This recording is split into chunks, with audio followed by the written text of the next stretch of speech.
Welcome to the Seven Figure Salon Podcast. I'm your host, Helena Gibson, founder of Strut Hair Solutions and creator of the Seven Figure Salon Academy. If you're new to our show, welcome. This is your one-stop shop for tips, ideas, and inspiration on building a strong foundation for your salon and beauty business.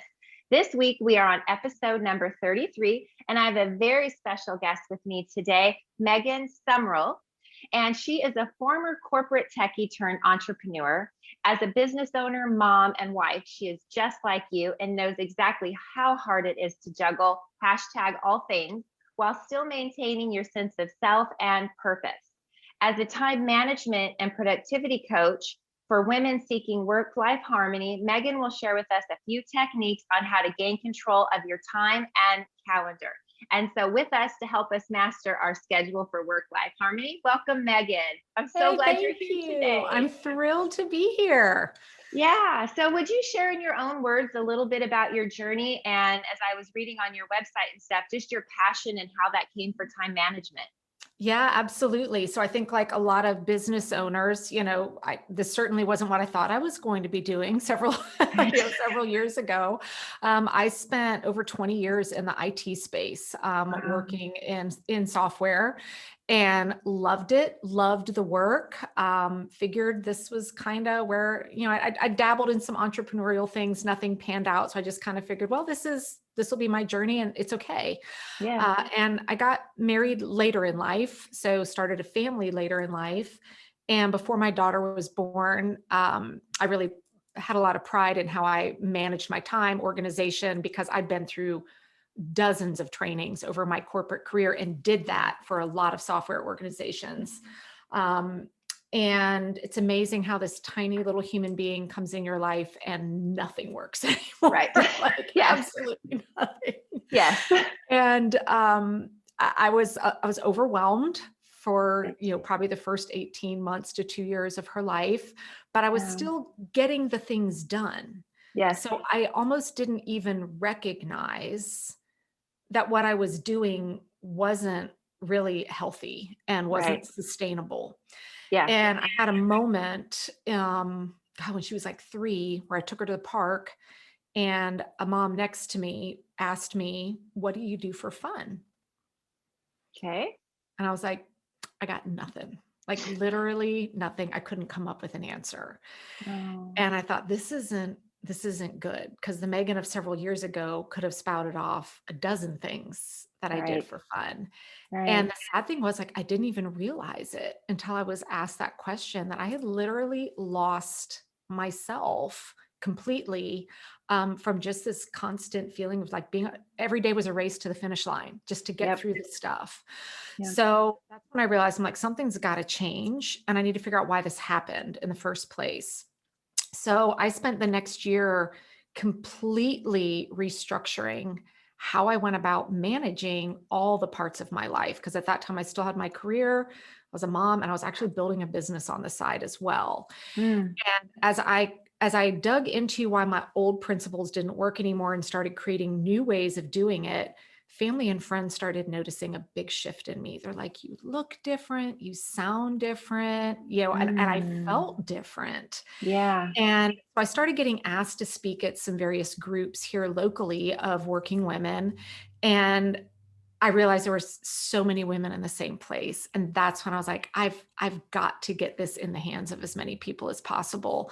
So I kind of started on that journey. And about 3.5 years ago now, I full-time stepped away from corporate and now am passionate about helping other women that were in that same place I was, to help them understand, like, no, I hesitate to say you can have it all.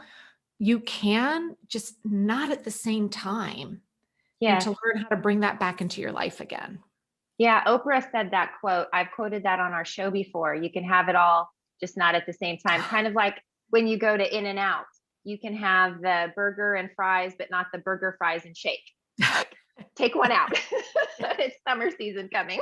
But I really resonated with you when my assistant Brooke found you.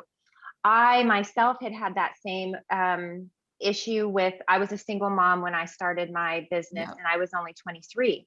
and trying to juggle it all. And something very similar, nobody had asked me the question about what did I like to do for fun. But when we moved to San Diego, I realized I was so one-dimensional. All I could talk about was my business or Layla, but really basically just my business. I mean, so I was not well-rounded, and I started doing like dance classes, and I did some cooking classes. So once a year I did something so I could actually have a conversation with you, especially if you weren't a business owner. Right. You would run from me at a social gathering because if we were talking ROI and KPIs, we had nothing in common. So I really liked your video that you had when you first get on your website about how most time management systems are made by men. Because I've spoken on my morning routine on here, and that resonated with me because it was just meditate, journal. Yeah. Yeah. Talk a little bit about that and how you created a morning routine that and that's why I think you and I connected so well. It's like, oh, someone else who gets this. I am naturally a morning person. I will admit that I'm not a night owl. And I didn't realize it that I'd had a quote morning routine for years when I was single and no kids and all that, because your mornings is yours. It was quiet. It filled me up. I kind of did my thing before going to work. Well, then when all that changed, because now, you're being woken up by a child, and it was like the day started with people at me, I started noticing like, I'm not a delightful person. Like, I'm just not. I thought I used to be, and now I no longer am. Yeah. So I started researching on it. Everyone talked about the Miracle Morning book. You've got to do the Miracle Morning book. So I got the book, I read it, and it didn't click with me. I was like, well, I'll do it. Everyone swears by it. And I mean, I did it to the full 90 days. That's Hal Elrod, right? For everybody. Yes. Yeah. I remember that book. And I was miserable. I hated it. I started hating the mornings when usually I'm a morning person. So of course, as women, what do? What's wrong with me? That's instantly what I think. What's wrong with me?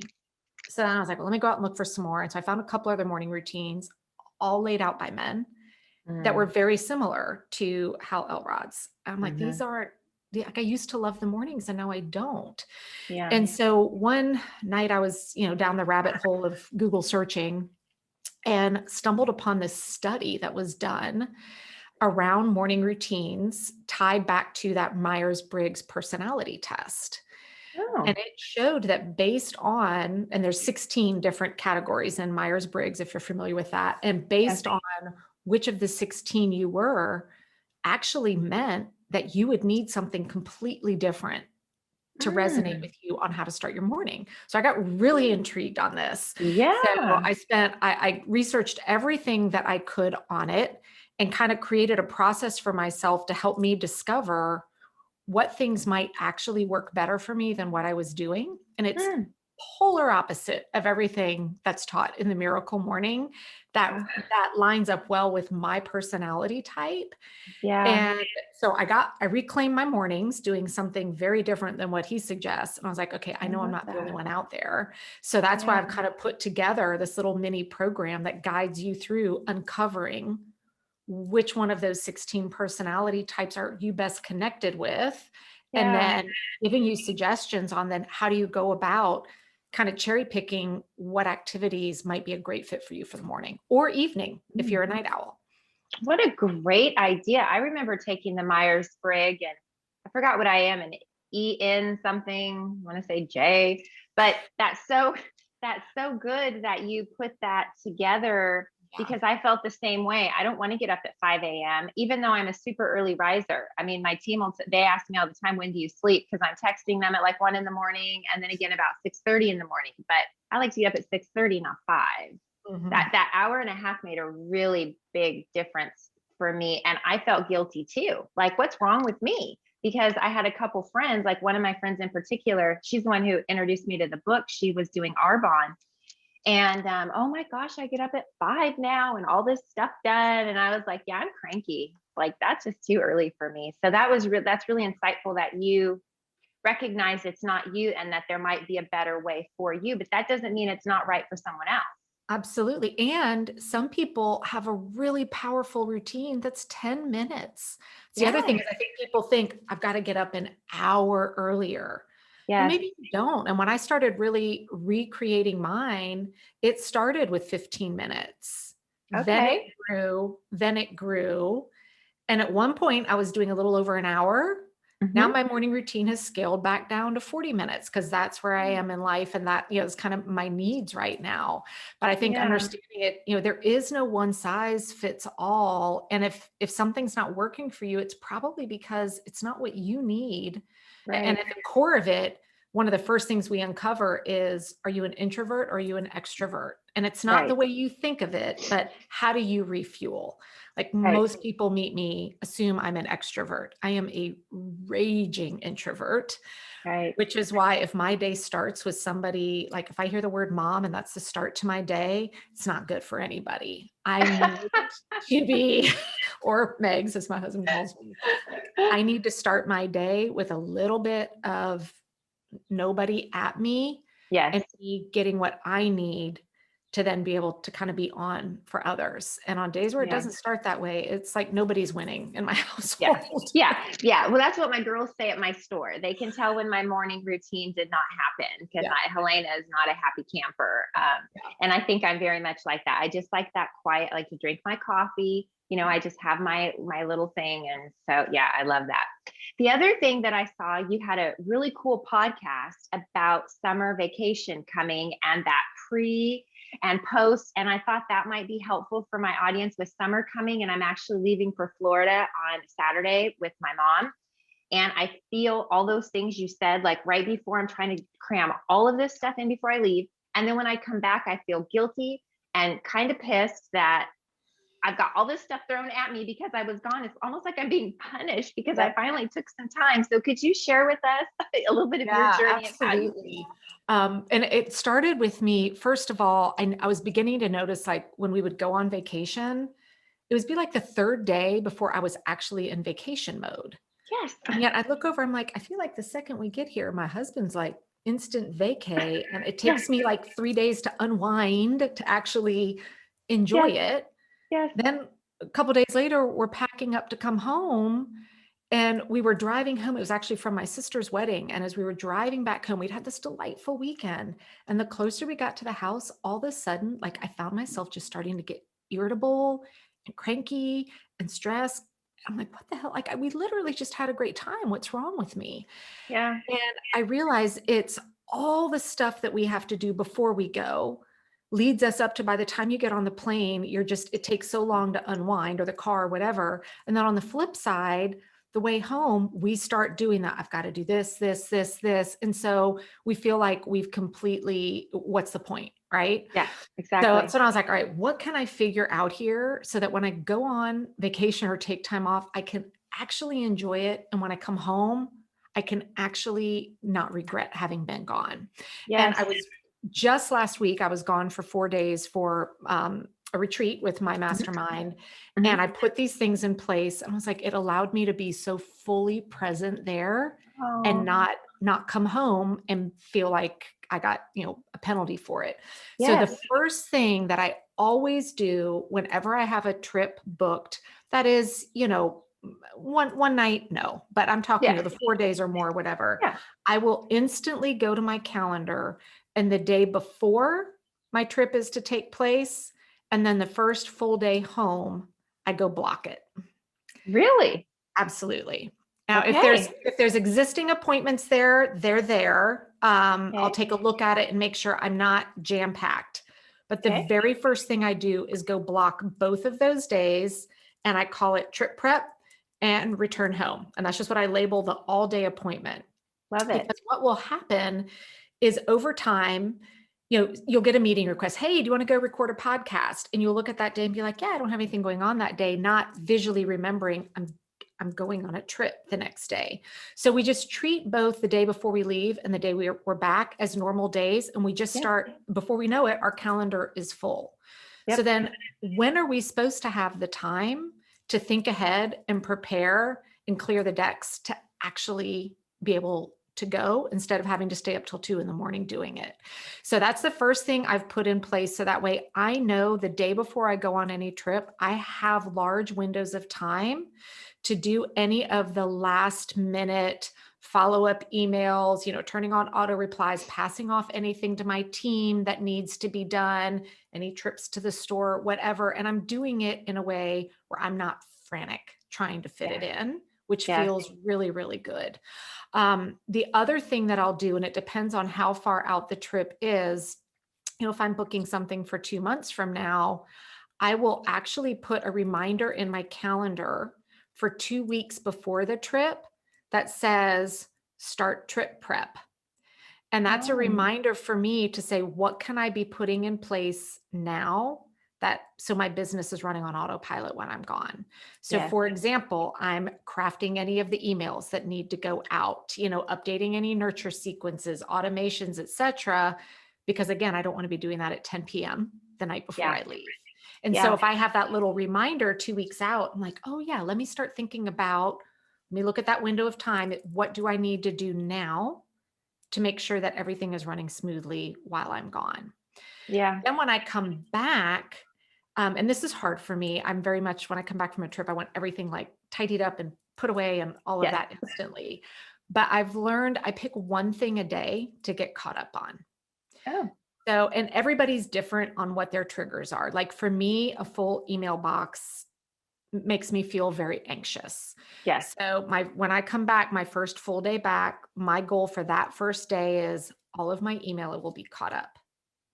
Yeah. Now, if I can do it really quick, I might move on to something else, but I'm not setting that expectation for myself. Yeah. Then maybe the second day is, now I'm going to deal with all the laundry or whatever else that needs to be done. Then day 3 might be, now I'm going to have a team meeting. I've scheduled that. Now I'm going to sit down and regroup with the team on what happened while I was gone and coming back, instead of I'm not jumping right back into all systems go. I've got 20 appointments scheduled for that first day. That's why I like to leave that day I'm back completely free on my calendar to be able to kind of ease back in, get caught up with stuff. And then usually that second day, like, I feel great. Like I'm back on top of things. I know what's going on. Yeah, that's super huge. I did an event, I think it was February, and and it was like a 5-day event. So then I went to work the next day, went to the store, had staff meetings. As you said, I want to hear everything that's happened. And I looked over at Kayla, my store manager here, and I said, why did I do that?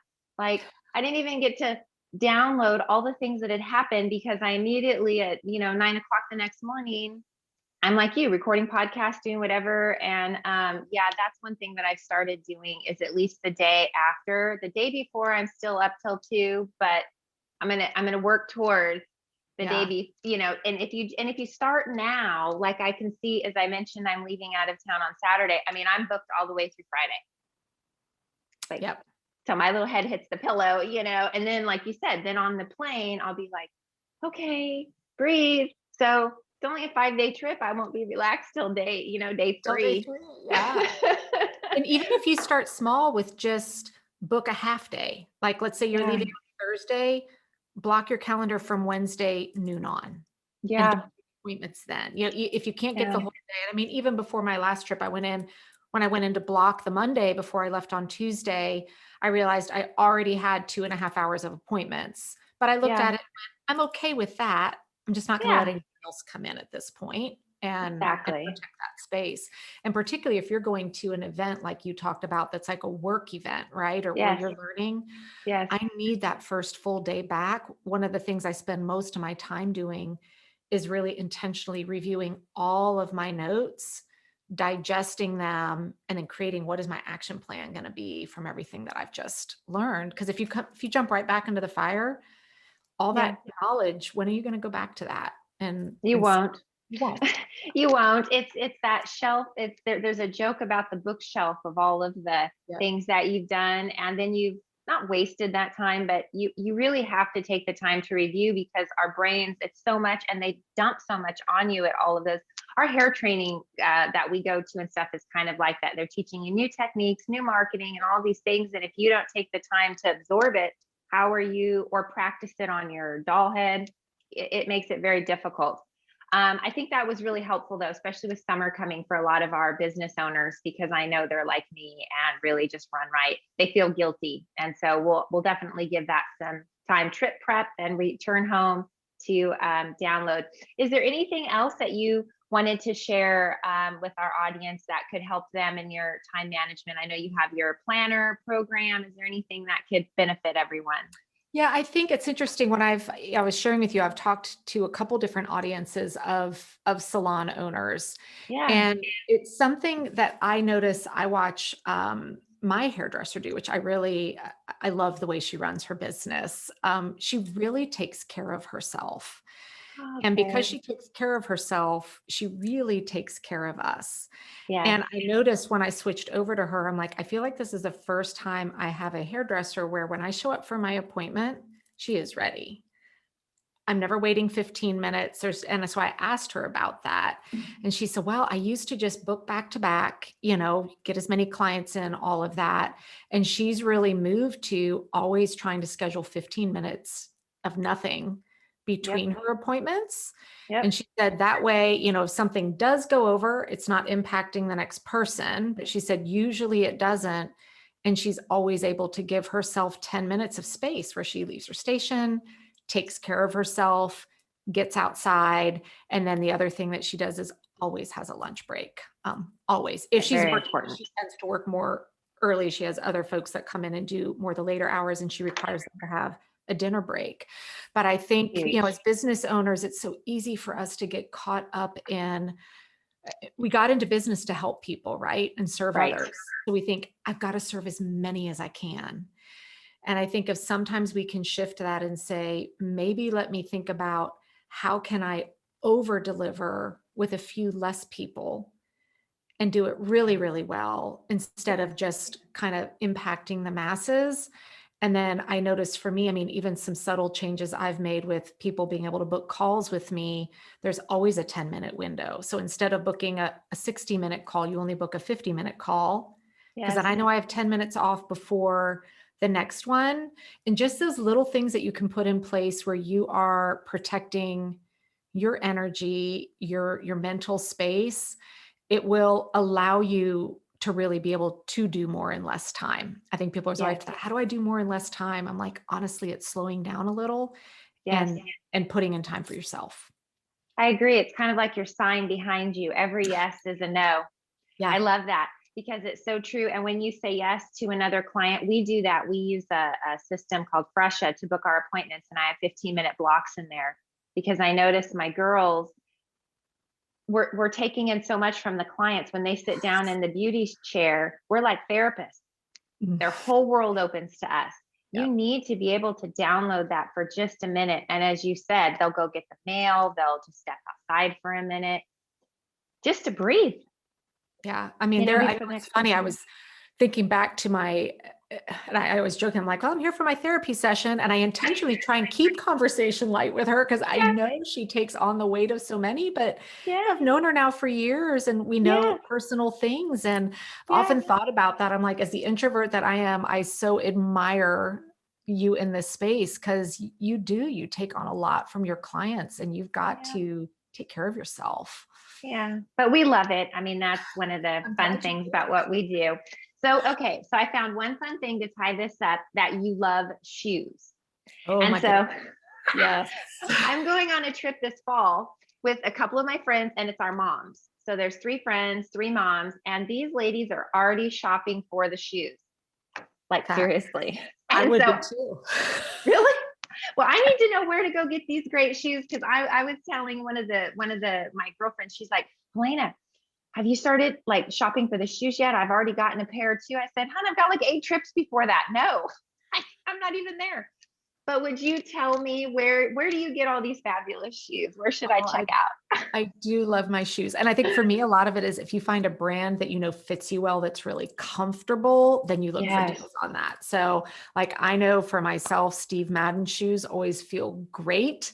So I love to look for deals on Nordstrom's or DSW with them because you earn points on both. Same with the Sam Edelman and Vince Camuto. So all 3 of those I know fit my feet. Like I've never had to return a pair from them not feeling comfortable. Nordstrom's is always my first stop because of the free shipping there and the free shipping back. Love it. And you get it quickly, and they carry such a good range of brands. But then I'll pop into DSW and earn points there as well. Oh, I love that. Well, thank you. I will definitely check that out. I was on Zappos last night. That's when I like. Yes. And they integrate now with Amazon Prime. I actually couldn't find a pair of shoes I wanted on either one of my sites. So I went to Zappos before my last trip, and I noticed now they integrate right in with Prime, which is another huge win. So that's another huge win. Yeah, we're going to play pickleball in Florida. And so I was able to get one of those little skirts and my shoes at the same time. So that was pretty fun. Well, if you guys got massive value from this episode, please hit subscribe. You don't want to miss an episode. If you'd like to go deeper with us on how to grow your business, hit your business goals, you can go to the sevenfiguresalon.com, schedule a consultation with myself or my team. And Megan, where can everyone else find you and learn about your programs? So I am easy to find. I am Megan Sumrell everywhere. So you can look at how my name is spelled. That's where you find me on Facebook, Instagram. My website is just megansumrell.com. And if you're someone that's just feeling a little stuck and overwhelmed with juggling everything right now, and you're like, I don't even know where to start, I've got a great Ditch the Overwhelm cheat sheet that you can go grab at theworklifeharmony.com. And then my podcast is also Work Life Harmony. Well, thank you so much. It was such a privilege to have you on the show. And I will see you all next week for the Seven Figure Salon podcast. Thank you. Thank you.